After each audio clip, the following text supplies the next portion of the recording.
Hey friends, I'm Rhiannon from Drawn by Rhiannon, and today I'm going to show you how to make a wash bag.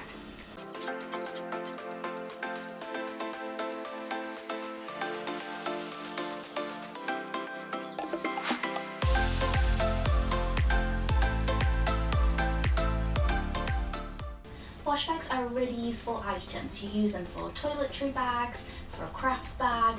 I've had people use them as swimming bags, like they take them swimming and then put their wet swimming costume in there afterwards. Honestly, they're so versatile, really useful. I thought I'd do a little sewing tutorial just to show you how they're made, but if you're not really into making stuff, then if you click the link in the description, I've got all my wash bags ready-made, ready for you to purchase there. Okay, so to make your wash bag, obviously you're going to need some fabric. So I use a water resistant fabric for the wash bags so that you can pop them in the bathroom and you don't have to worry about them getting damp. And then also you've got the benefit of the water resistant fabric doesn't fray, so you don't have to worry about a lining or anything like that. So you can use PVC, you can use oilcloth. I use this fabric called Tentex, which is water resistant but it's not too sort of stiff. Quite a lot of water resistant fabrics are very stiff, but this one's quite nice to sew with, so that's great.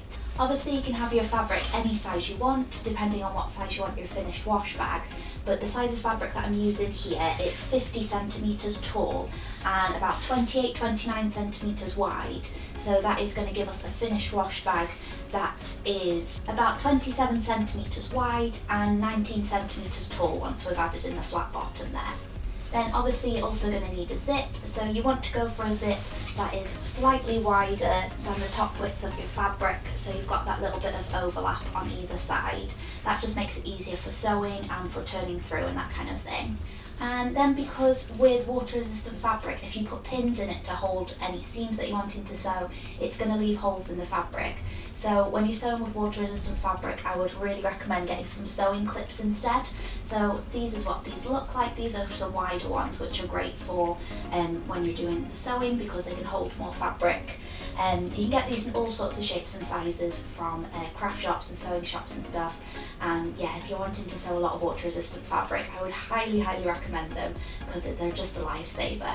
Then you're obviously just going to need your regular thread scissors and make sure your sewing machine is all threaded up top and bottom with a nice matching thread. One other thing that is useful, it's not essential but it is useful, is a water erasable pen. So to make the flat bottom we need to sew some sides. And I just find it easier to mark this seam with a pen and then you can just spray some water on it afterwards and rub it out. So if you don't have one of these, you can either very lightly use a pencil and then you should be able to rub it out with an eraser, or just go ahead and just go for the sewing without any guidelines if you're feeling brave. You're also going to need a ruler just for marking out the gusset at the bottom. So now that we've got everything that we need to make the wash bag, it's time to get started. First things first, you need to put the zip in. So take your zip and then put the teeth side down onto the right side of your fabric and then just use your sewing clips to attach it to the top. Then you can use a zip foot if you like, but I've actually just started using the regular foot because I find that you can sew closer to the teeth itself. This might be slightly different if you're using a domestic machine because I think quite often the foot is trying to get away from anything that might snag on the needle, but because I've got an industrial machine that works fine for me. But yes, swap to the zip foot if you would prefer, and then basically you just want to sew as close to the zip as you can. If you sort of feel where the zip is as you're going along, you can feel it even though you can't see it. Then press the zip to the wrong side of the fabric so it's sitting flat. Then we're just going to sew along the bottom edge of the zip so that it's lying flat. Then obviously I'm sewing my label in, but you know, you don't have to do that. Then we're basically just going to do the same on the other side. So bring up the bottom of your fabric so that it meets the top of the zip, and then just use your sewing clips to hold this in place along the top. Then again, just sew as close to the zip as you can. Again, go with a zip foot if you find that easier. Then again, we're just wanting to press the zip to the wrong side of the fabric and sew along that bottom edge so that it sits nice and flat. Now that we've got the zip in, it's time to sew up the sides, but before we start that, you must make sure that the zip is closed halfway, otherwise you're not going to be able to turn it through and it's just going to be very sad. So make sure that your zip is halfway through and then line up the sides and just put sewing clips along to hold it tight. You want to match the lines of sewing there so that when it's finished it looks really nice and neat. Then same on the other side, just match the line of sewing as best you can on either side of the zip so that it's even, and then put your sewing clips along the edge to hold it tight. Then just sew up the sides with your seam allowance. I use a really small seam allowance on everything just so that I don't waste fabric, but just go with whatever seam allowance you feel most comfortable with.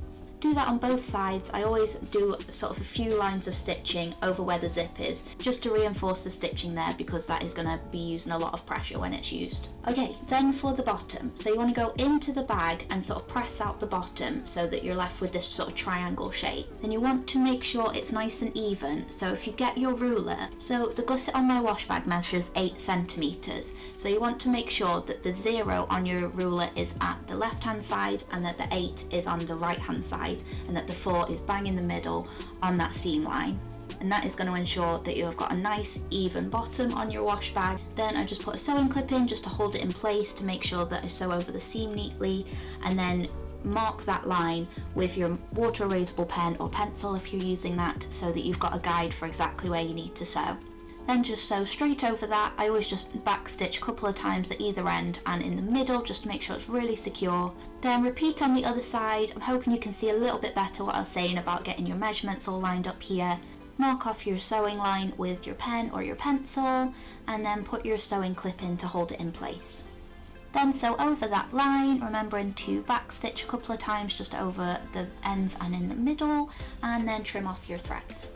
So that's all the sewing done now. If you have used a water erasable pen, as you can see, we've got a blue line here that we don't really want to be seen. So just grab a spray bottle of water, give it a couple of squirts, and then just wipe off the pen line and any excess water there. And as you can see, it's all gone, magic stuff. So then just repeat again on the other side, so just a couple of squirts, doesn't take much water, wipe it off and just make sure that it's nice and dry all over. Then you want to grab your fabric scissors and just trim off the excess there so that it doesn't get in the way of the wash bag. And same again on the other side. Then we just need to trim off the excess zip so that doesn't get in the way when we're fastening the bag.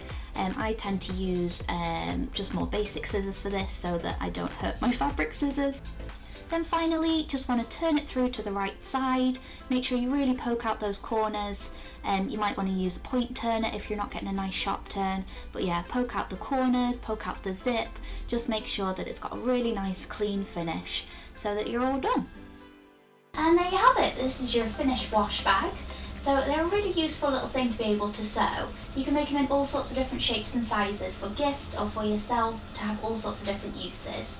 And as you can see, because we sewed that gusset in, it's got a nice flat bottom, so it's just going to sit nicely on your worktop and you don't have to worry about it falling over. The puffin is the most popular design in my wash bag, so if you wanted to get your hands on one of these, the link is in the description for this wash bag and all my other ones in the range as well, if you don't fancy making one yourself. Thanks for watching. I hope you found this video useful. If you enjoyed it, please give it a like, and if you haven't already, don't forget to subscribe to my channel. If you do decide to make a wash bag having watched this video, then I'd love to see your finished product, so please send me a picture with your finished wash bag. And if you'd like to see any more sewing tutorials, then drop a comment below and I'll get onto that. Click here to subscribe and click here for another video. I hope you're all having a lovely day, and I'll see you in the next video. Bye!